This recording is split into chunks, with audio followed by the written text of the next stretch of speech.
Assalamualaikum warahmatullahi wabarakatuh. Alhamdulillah. Selamat malam para sedulur-sedulur yang saya cintai dan semoga dicintai oleh Allah SWT.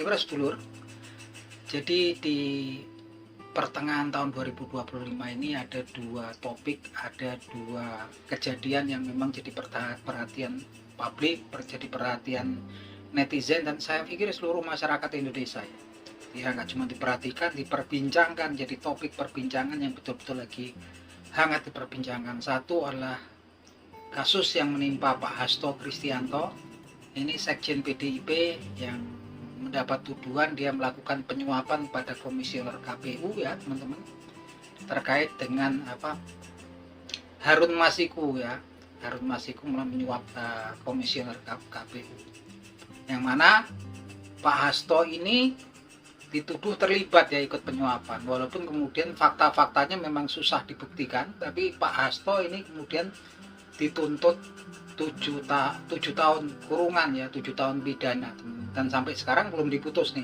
baru menunggu putusan hakim. Yang satunya lagi adalah kasus yang menimpa, masalah yang menimpa Bapak Thomas Trikasih Lembong atau Pak Tom Lembong ya teman-teman. Pak Tom Lembong ini juga ternyata punya kemiripan, dia didakwa terlibat kasus korupsi di impor gula semasa dia jadi Menteri Perdagangan. Dalam perjalanannya dalam sidang, Pak Tom ini kan nggak terbukti kalau ada kickback atau aliran dana dari peraturan dari orang-orang yang melakukan impor gula, korporasi yang melakukan impor gula pada Pak Tom Lembong, nggak terbukti, nggak ada aliran dana yang masuk ke beliau, dan juga nggak ada kemudian menstre atau niatan jahat dari Pak Tom Lembong dalam kasus masalah daripada impor gula, walaupun kemudian dihitung di situ dia ada kerugian negara. Tapi yang lucu memang kemudian Pak Tom Lembong di sini juga nggak ada denda kalaupun dikatakan ada kerugian negara. Dan yang aneh juga kan yang untung ini justru korporasi ya, yang mendapatkan untung daripada peraturan impor gula yang ditetapkan Pak Tom Lembong ini. Tapi sampai saat ini kita juga belum tahu apakah kemudian korporasinya juga nanti akan dituntut pidana. Kabarnya sih para direksinya mungkin ya gitu kan, tapi korporasinya ya nggak tahu ini pasti.